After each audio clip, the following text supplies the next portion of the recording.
Good afternoon, everyone. Welcome to our Strong Readers monthly Zoom call. I am Deann Johnson, the Project Director for Strong Readers, and we are here for our January meeting. On with this for our call today, we have Lindsay Sizemore, who's a member of our Literacy Heroes team. We also have Classy, who's a member of our Heroes team. We have Megan Ashbaugh. And we also have Jenny Paris from Amira, who's going to be with us and talking to us a little bit at the end of our session. So let me go ahead and put in the chat the link to the agenda for everyone. There you can see their agenda. And I'm going to go ahead. Actually, I'm not going to share my screen first because I am going to let Lindsay go first. So we have Lindsay with us today, and she's going to give us just a little brief professional development on fluency. So I am going to lend the floor to Lindsay. Lindsay, go ahead.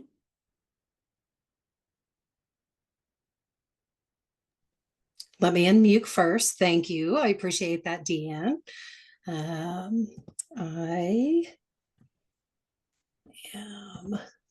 There we go.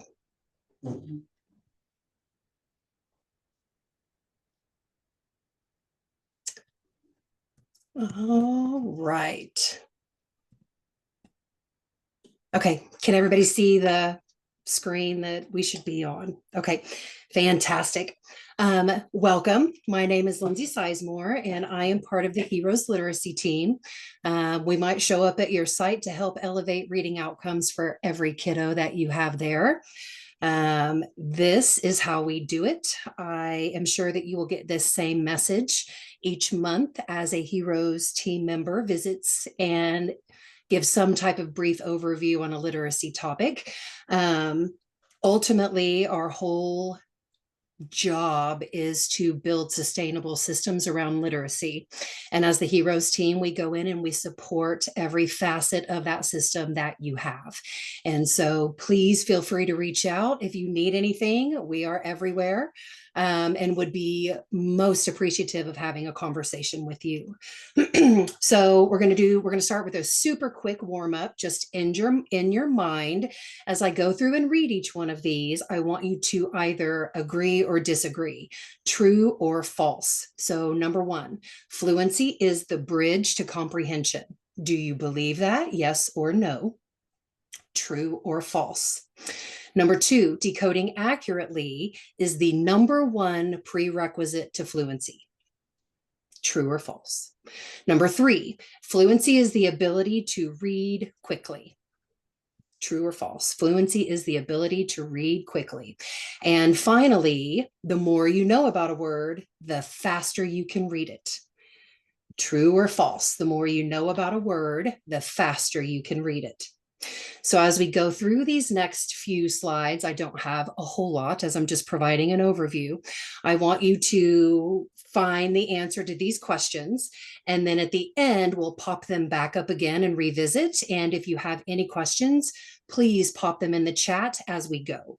So why teach fluency? This is where I'm going to start. Number one, fluency has been recognized by the National Reading Panel as one of the 5 essential components of literacy instruction. Along with fluency, we have phonemic awareness, phonics, vocabulary, and comprehension. And then fluency, of course, makes our 5 pillars. Those 5 pillars are surrounded with oral language and writing, which should be woven into every one of those pieces. Phonemic awareness, of course, will not have writing in there. It will be sounds, which is the oral language component. Point number 2, according to Jan Hasbrook, which is where our oral reading fluency norms come from, Hasbrook and Tyndall norms, she says that it is essential for comprehension and motivation. You know, those kiddos, if they can't read well, or like their peers, they tend to shut down, get frustrated, and we see a lot of behaviors start to come up. And then finally, fluency is, in fact, the bridge between decoding and comprehension. So if you answered true to that question, you got that one right. Fluency is, in fact, the bridge between decoding and comprehension. And we can see that expressed really well in Scarborough's reading rope. On the left, we have subskills, and on the right, we have skilled reading. And it's not just skilled reading, it's skilled, fluent reading. We're looking at this fluent execution of word reading and comprehension of words at the word level, and then those words in phrases and sentences, paragraphs, and then eventually text. And as we're going along, the ability for students to pull from these strands quicker and make them more automatic, the more fluent the readers we have. So if we have students that are flagging in fluency or oral reading fluency, the ORF measures that we give, whether that's for progress monitoring or for your screener and reading, as you are looking at that, if your student is not fluent, we have to back up and we have to assess by giving a diagnostic, whether it's word recognition issues that we're looking at, or whether it could be the top strands of language that we are seeing issues with. So we have to start with a basic definition. And I started with a kid-friendly one because I feel like this is where most of us start. And this little poem sums up fluency: not too fast, not too slow, make few mistakes as you go. Read as if talking to a friend. It is what you know in the end. And this comes from Christiane Lane in 2010, as she was the director of professional development at the Lee Pesky Learning Center in Boise, Idaho. And I think it does a really good, simple job of explaining exactly what we look for when we look at the official definition of fluency. Fluency is defined as the ability to read text with accuracy, automaticity, and expression. Automaticity is really the rate at which that child is reading, the not too fast and the not too slow. And then when we move into accuracy, that's make few mistakes as you go. And then as we're talking or reading like we're talking with a friend, that is the expression that we're looking at. And it must be appropriate, of course. So this conversational rate is what we're looking for. So when we move into accuracy, how accurate the students read the words is what we're looking for with accuracy. The goal, 90 to 95% of words at least. And this is for the kid to be able to go back, sit down, and start to read it. And they might need some instruction. Okay, but for the majority of the words, they will be able to read that on their own. Finally, when words are not read correctly, reading comprehension is compromised. And so studies reveal that if the meaning of as few as 2% of the words, so in a passage of 100 words, that might be 2 words. If 2 of those words are unknown, comprehension may be significantly impaired depending on what 2 words that turns into. So accuracy then is hugely important, and dare I say, probably the number one prerequisite for fluency. Now that does start with letters and sounds. So we have to have fluency with how quickly the student knows that sound and can attach it to the letter that it comes from, or letters, because we know it could be more than one. So accuracy is first, foremost, forever, and it's the foundation of fluency. This comes directly from Jan Hasbrook and her presentation at the Reading League conference just this year. So again, we're flipped back to those 4 questions I asked you at the beginning. Decoding is the number one prerequisite for fluency. Next, we move into rate. Rate is words correct per minute. And as we're looking at that, it's the ability for the student to recognize those words quickly and accurately without having to segment and then blend it back together again. Less than 3 seconds is what we are looking at for a child to have a good rate. And again, fluent reading should sound like speech. So I'm not talking as fast as I can, because if that happens, then nobody can understand me and we have to might do a double check for comprehension. Okay, so I'm sure people are slow down, Lindsay, but I do that to say fluent reading should sound like speech. Accuracy plus rate, how accurate the kids are, how correct they are, and how quickly they are pulling those words, both of those together, is automaticity. That's the student must be automatic when we are talking. That starts at the letter sound level. When they see a C, can they say k? If they say a C with an E or an I, can they say S? And then if they see C with an O, can they say K? So knowing the letter sound relationship, and then when I start putting other letters with it, does it retain its sound or does it change? And then I can move into the word level. So if I'm working on K, I might have caught or cut. And then if I'm working on a soft C sound, that might sound more like sell or cycle, like rain cycle. I put it in a phrase and then I take it to the sentence and I check every one of those levels as I'm layering knowledge for my student to be more fluent. So the more times that they see it, the more times they hear it, the more times they use it, the more times they write it, the more times they read it, their greater their ability to recall that word is going to be. So finally, the third component of fluency that we're looking at is expression. And expression may contain pitch, tone, emphasis on certain words. We might have a loud or soft volume depending on what's happening. We might also find some natural rhythms with some of our words and phrasing that occurs. So students in my world start out sound by sound. So k, at, and they may need to do that 100 times, 200 times. And then we're going to read it. The cat sat. And from there, I am then going to move it into a longer sentence. The cat sat on a mat. The cat sat on a blue rectangular mat.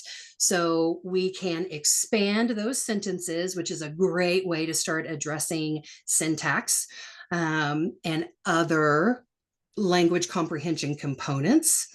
And that also then helps us as teachers. When we start at the word level, we can start teaching fluency by scooping longer phrases and helping our students see and read more than one word at a time. Typically, again, this mirrors spoken language and conveys meaning. My little tidbit here, what words do you use when you are speaking? Do you use hard, difficult words that you don't know the definitions of very well? Or do you choose to use concise language that gets your point across like you want it to be, right? That could be slang words or not, depending on the conversation I'm having, but we want that pitch and that rhythm and that tone to be as though we're having a conversation.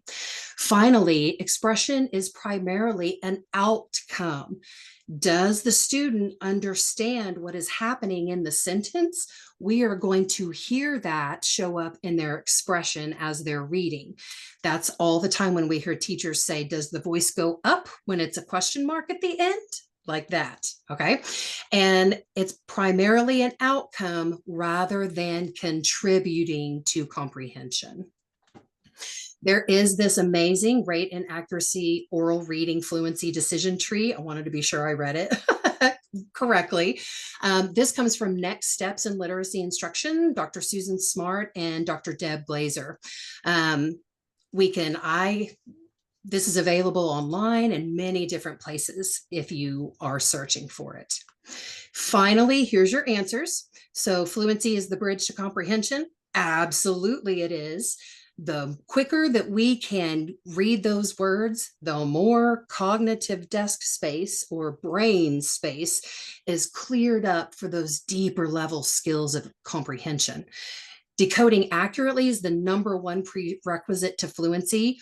I put true here in the case that that is also including letters and sounds, because the letter sound relationship is the alphabetic principle on which all of which phonics is based. Number 3, fluency is the ability to read quickly. No, it is not. And as a matter of fact, the quicker they read, a lot of times that will have outcomes on comprehension as well, and they will be more negative. And then finally, the more you know about a word, the faster you can read it. Absolutely. That is correct.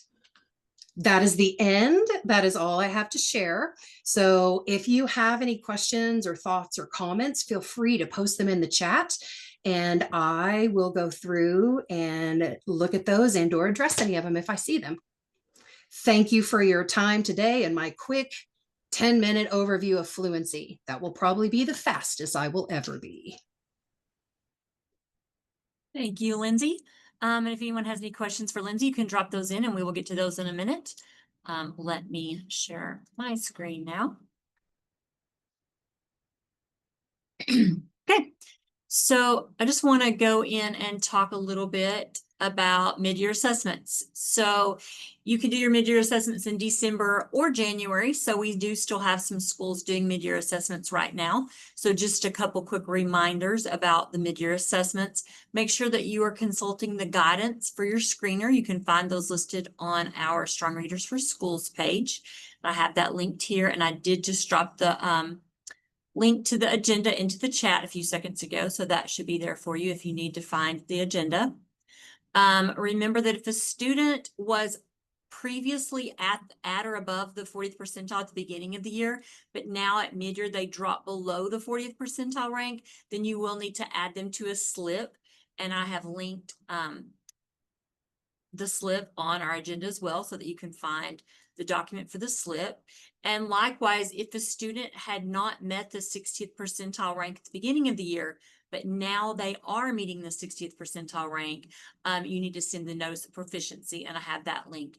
There's not a set timeline for the notice of proficiency, but our general guidance is about 30 days, just like we do. It is in legislation for the slip, that the slip does have to be in place within 30 days, and that's in legislation.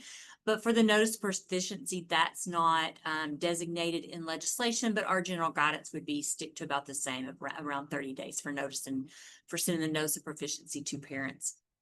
It is not required that you give the dyslexia screener to a student at mid-year, but you may choose to give that. So if you had a student who was above the 40 at the beginning of the year, you did not give them the separate dyslexia screener, but now at mid-year they fall below, that would be a district choice of whether you want to go ahead and give them that dyslexia screener at mid-year.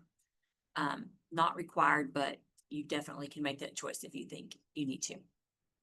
So if you have any questions about mid-year assessments, you can go ahead and put those in, and we will stop in a few minutes and look at questions.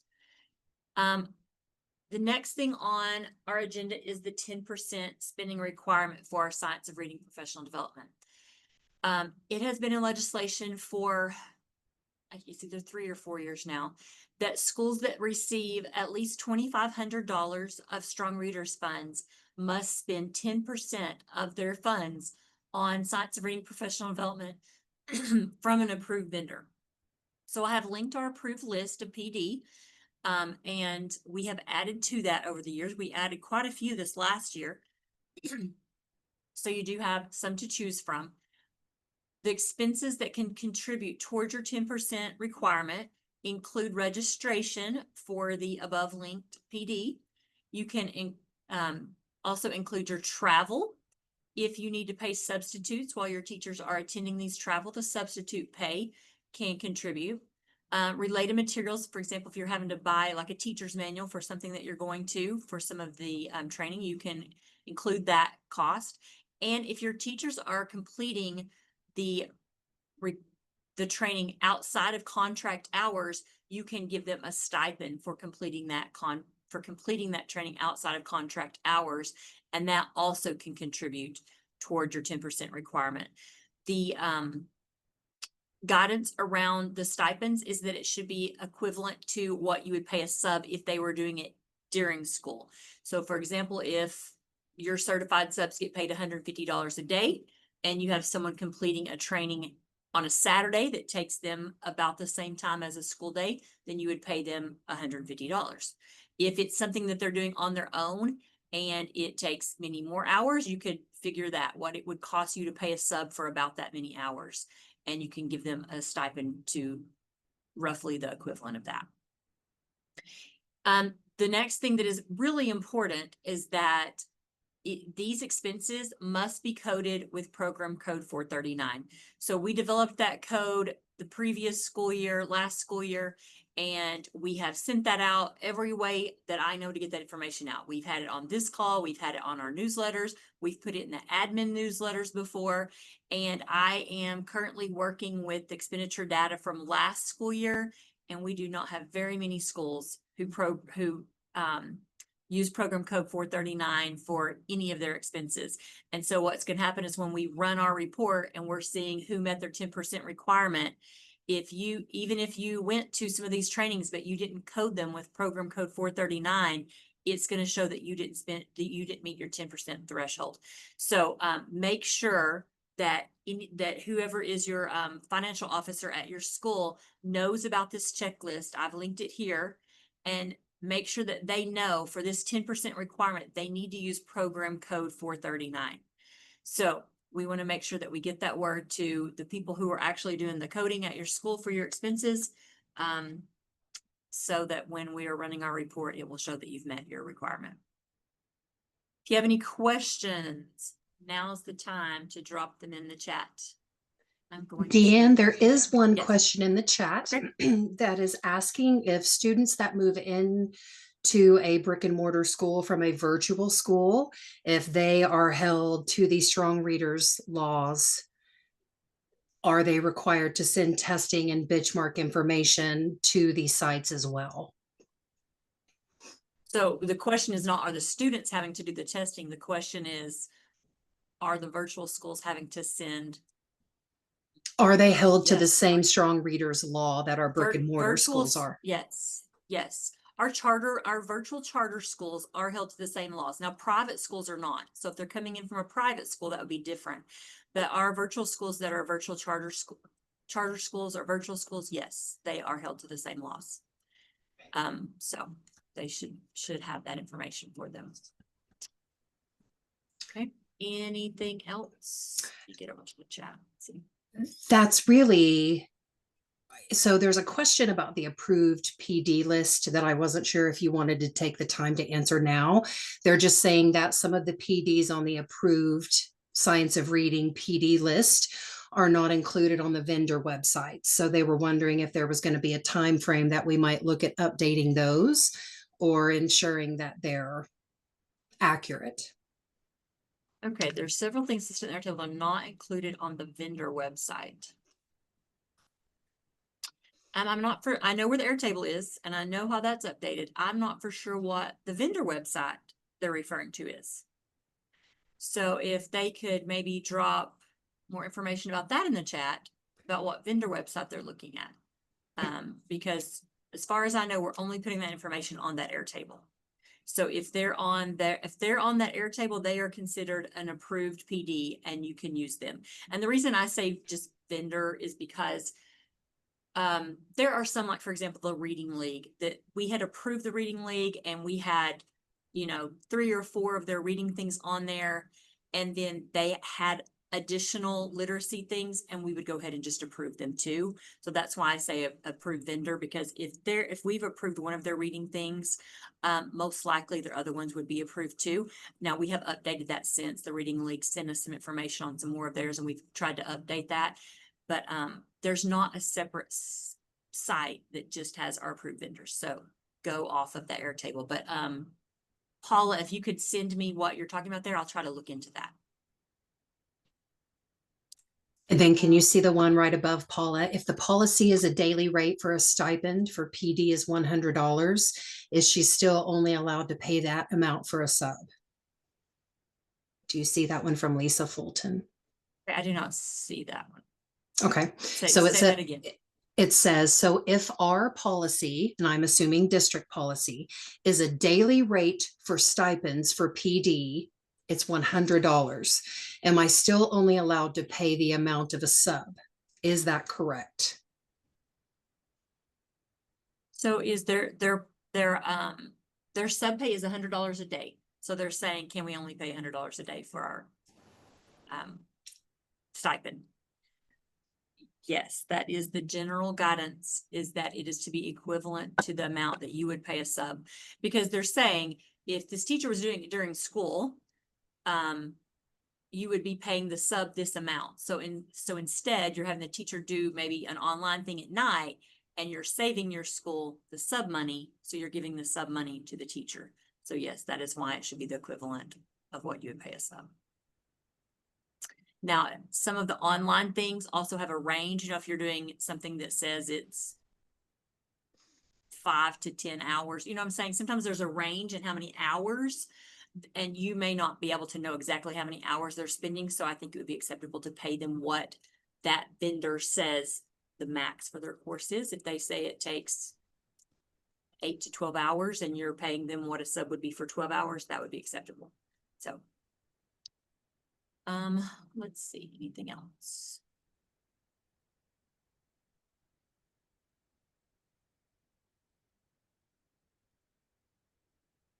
Not that I'm seeing. If you saw the last message from, Oh, I do see. okay, okay. Yeah, I'm not for sure on that. I may have to dig into that a little bit more. I do know that that's actually in statute that it says they're allowed to pay them like a sub would be paid. So if in that case, when you're paying them more, I would have to do a little more digging on that. Obviously, we can't tell you can't pay them more, but I guess the option would be, can you count that full amount towards your 10% requirement? So I'll have to do a little more checking on that. Absolutely. There is a heroes team question that I wasn't sure if Megan wanted to answer since she was on here. That heroes team question says, is the heroes team visiting schools or offering Zoom meets that would like to receive PD on UFly?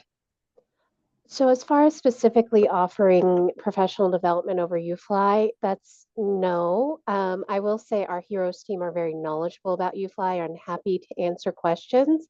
But UFly does actually offer professional development as a vendor. So we do not.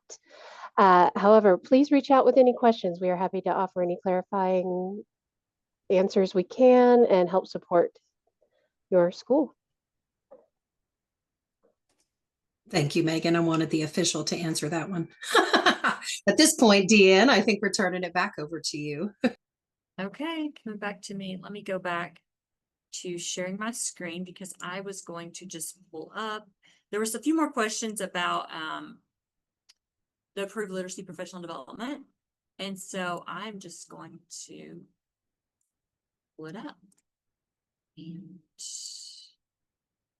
okay. Let me just open a tab and let's look at our literacy professional development page because we've had a few questions about that.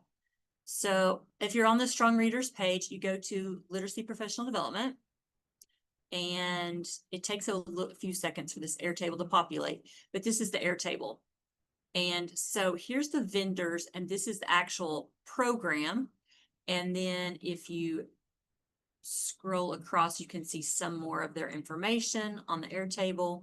Got the program, the vendor, there's their website, primary focus.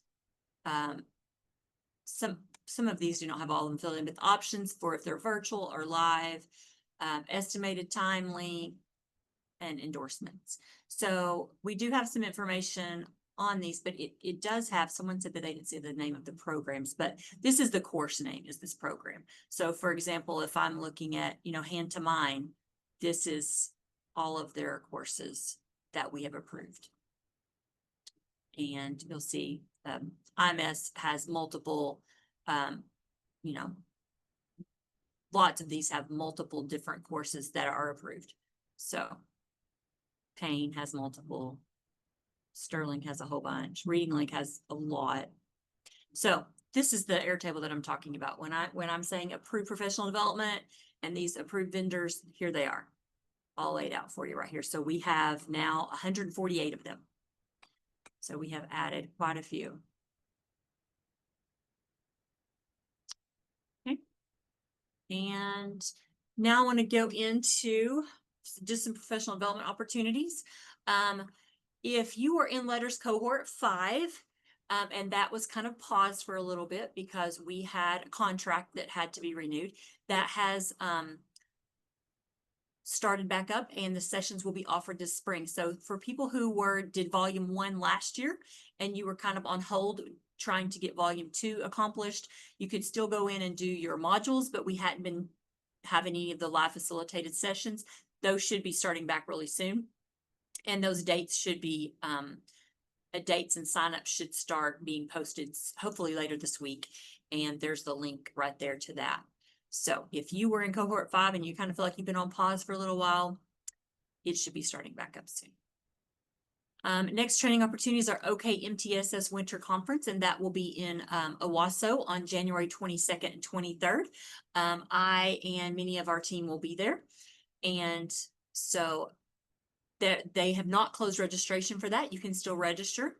This is the link for the in-person registration. And then there is also a link for virtual registration if you would like to attend that conference. The next thing is a link for an Amira. Amira is having a mid-year assessment and progress check. We had one yesterday from 3:30 to 4:30, and they're doing another one today and tomorrow. And these are the links to register for the one. I'm sorry, I didn't put the link for the Tuesday one on here. But this is the link for the Wednesday one and the Thursday one. And you can register for those. And they yesterday it did last about an hour. And Jenny might talk more about that in a minute because she's going to talk to us in a little bit about Amira. And then the Reading League is having a January meeting, and I've put the link to theirs on here as well.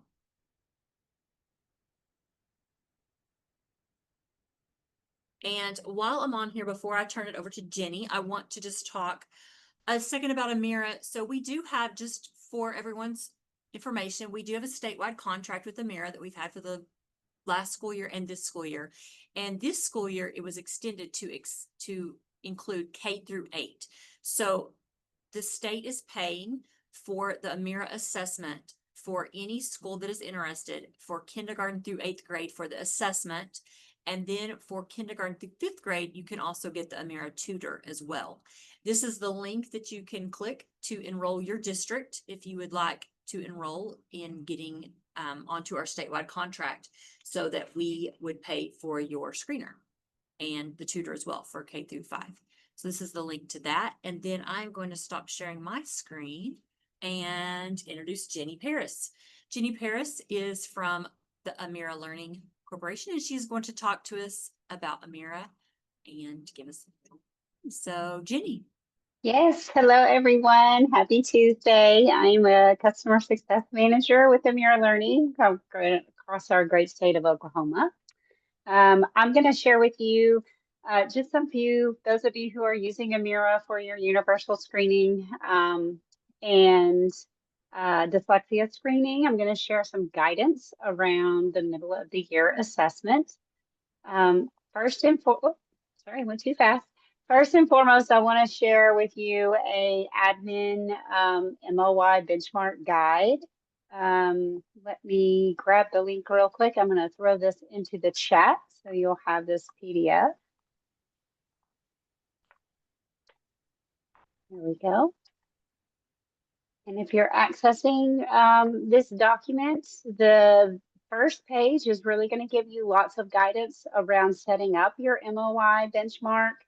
I know some of you have already done it in December. Some of you are working on it this month, and some of you are having it slated for towards the end of the month. But this is going to give you some guidance around your screening windows. So if you want to push out that assessment at the district level so that all students are logging in within a certain time frame, we'll all see that assessment. There's a link here for screening windows that'll give you guidance on how to set that up. There's also an MOY benchmark guide for teachers. So if your teachers need a little bit of support with getting their students on and assessed, you have that. There's also a couple of technology troubleshooting tips just to make sure Amira can hear the student can hear Amira. And then there's also some guidance around assessment accommodations. So we do have a couple of accommodations that you might need for students. One is a nonverbal assessment. that you can push out to your students so that they're not doing all that production in the assessment where they're having to verbally respond. It would be a passive click assessment where they're answering multiple choice questions. And then we also have an accommodation for a paper pencil assessment as well. And so we know sometimes the digital experience is just not a good fit for a student. So I'm actually going to put those resources if you need to administer a paper pencil assessment to a student. You would first want to make sure you set up those accommodations to use those resources there in the link so that you can download the student copy and be able to give that assessment one-on-one to your students. Want to talk a little bit about after assessing, a couple of places for leadership to go to first make sure that your assessment is getting completed. So we have an assessment completion report at the admin level that will help give you guidance on who you might need to nudge to make sure that they complete that MOI benchmark data. And another report is the assessment classification report, and this is how well did we do. I'm going to show you this report. I'll walk you through a couple of the filters for those of you with access to your Amira dashboard. But you can filter down to that assessment. You can look at this by grade. You can look at this by school. You can look at this by class, and then even get a detailed student report of their results from that MOI benchmark assessment. And then we also have that reading risk report that is going to allow you to see which students are being flagged for characteristics of dyslexia. And again, those filter options will be an important piece. So I'm actually going to go into my demo account. As you log into your Amira account, you'll have your Amira reports up here at the top for those of you with admin access.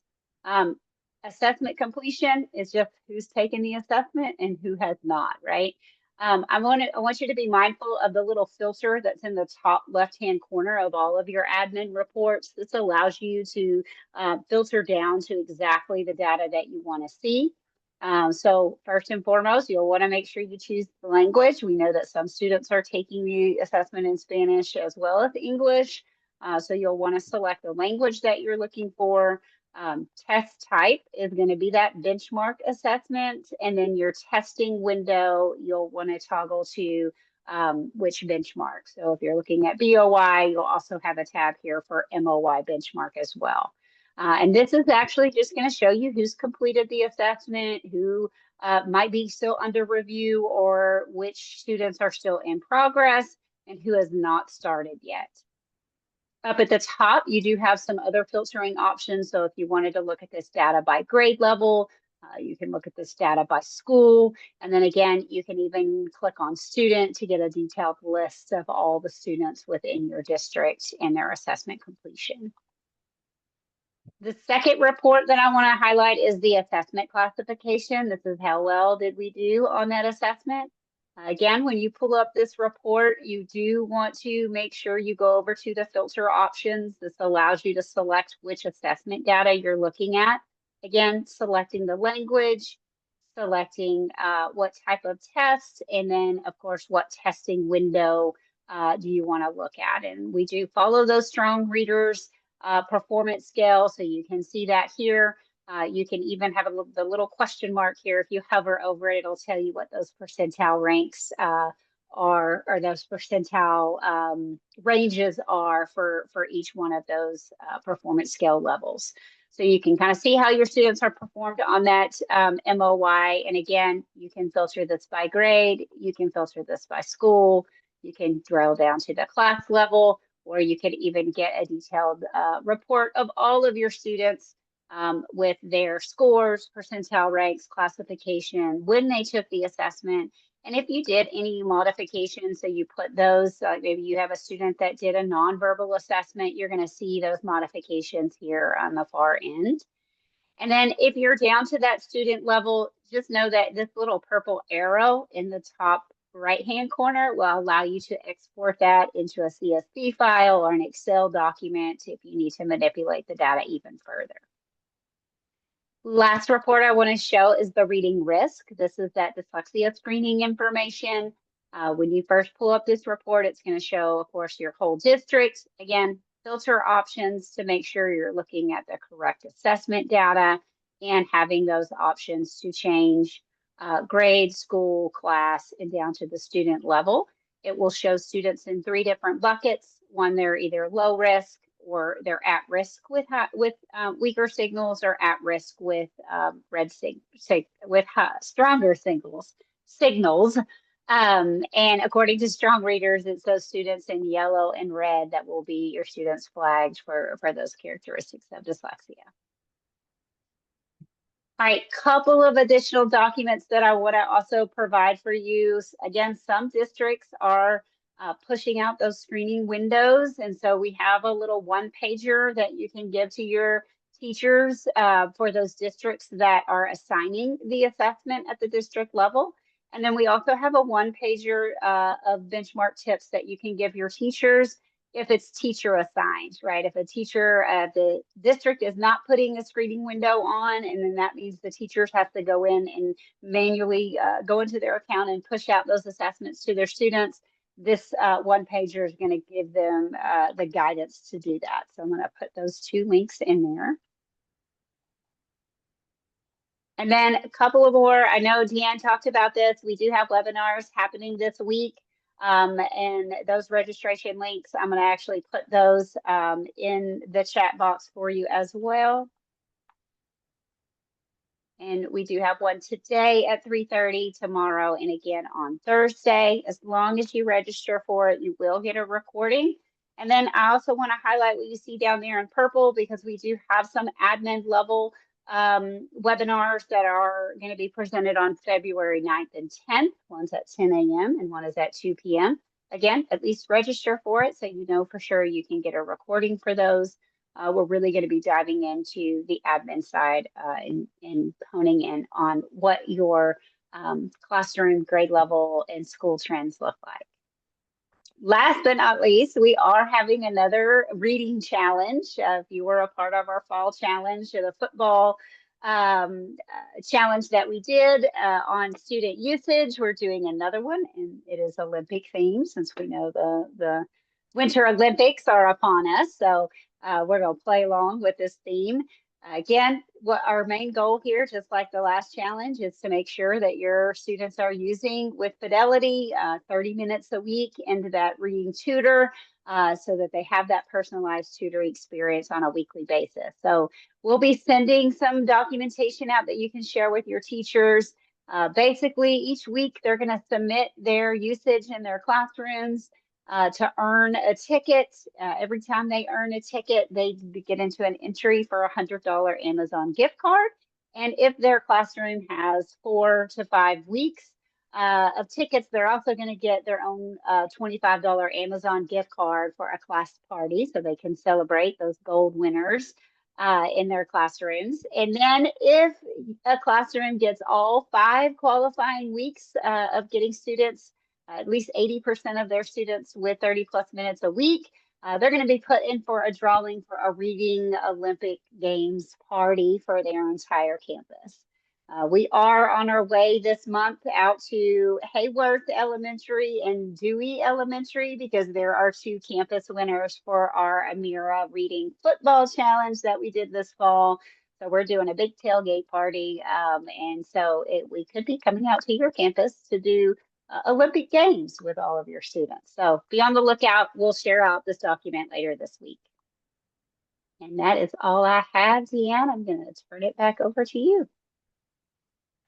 Okay.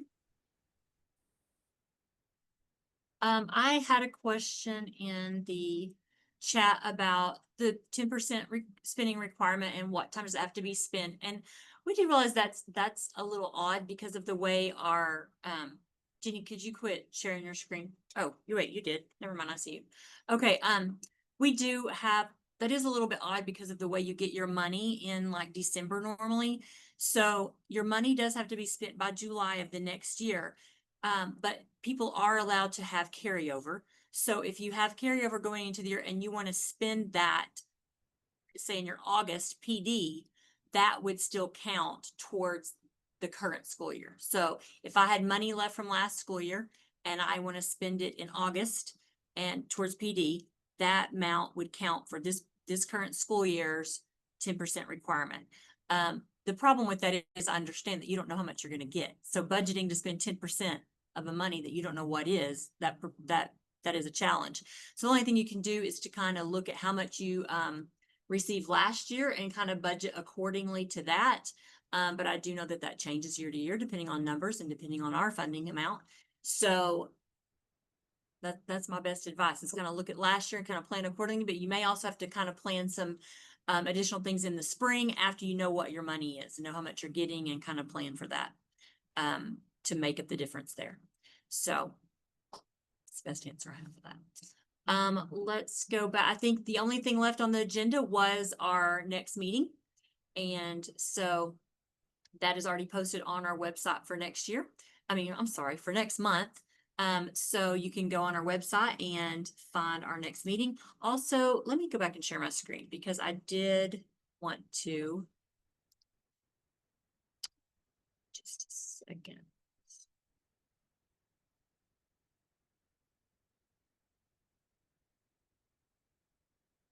Well, I am struggling to get it to share. Hey, Deann, there is one more Mhm. question that popped up Okay. underneath the school years. Will Amira assessments and tutoring be free? And said, Jenny mentioned Amira has a place to list modifications on benchmark assessments. In past meetings, we were told not to have modifications for benchmarks, so she would just like a little clarification. Okay, Jenny, do you want to take that and say what you were addressing with benchmarks and Sure, modifications yeah. there? So these would be accommodations that would be in students' IEPs. So you would need to make sure that you had those discussions and that it is written in a student's IEP. If they needed a nonverbal assessment, we know we have students that are nonverbal, and in the Amira assessment, it is using all the production from the student where they're having to do making all the sounds and reading the words, all from the student. And so we do have that accommodation set up if you did a nonverbal assessment where they're just doing a passive click assessment and not having to do that oral production. And then, of course, for the other accommodation would be a paper pencil. All of those accommodations, you're still getting all of that norming data that you would normally get from the production assessment. It's just a version of the paper pencil or a version of the nonverbal assessment. Okay. Our next meeting is February 10th at 1 p.m. And this is the link, which is the link for all of our 25-26 meetings, and the passcode is OSTE. Also, I just wanted to point out that you can find our recordings from previous meetings on our website, and I've linked that, but it does sometimes take a few days for them to get posted there. So I've actually also posted the link to our YouTube channel, because what happens is we do the recordings, we put them on the YouTube channel, and then we're just putting the link to the YouTube channel on our website. So if you don't want to wait sometimes I'll have people email me, send me the link and if it's to the meeting, and if it's not posted on our website yet, I'm just sending you the link to our YouTube channel. So if you want to get those meetings, and you can go to our YouTube channel, they're usually posted there the same day or the next day, and then you could subscribe to our YouTube channel so that you just get those automatically, and that would be great. Okay. Stop sharing. Okay. So I think that's all that we have. Well, let me check the chats if there's anything else on here.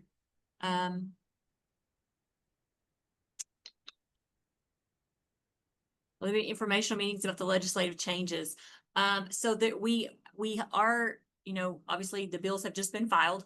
So there are several bills, at least 4 that I've read through that would have some changes to strong readers. And so we are aware of them. We are reading them. We are checking on them. We obviously don't really have any information to give you until it gets a little bit further along. But if it gets to that point, we definitely would have meetings. So right now we're just watching and seeing what's going to happen. And so we'll see, because there are some big changes. If you want to have some late night reading like I did one night, go on and search on Legiscan, search for literacy, and read through some of those bills. So we will see. Be interesting.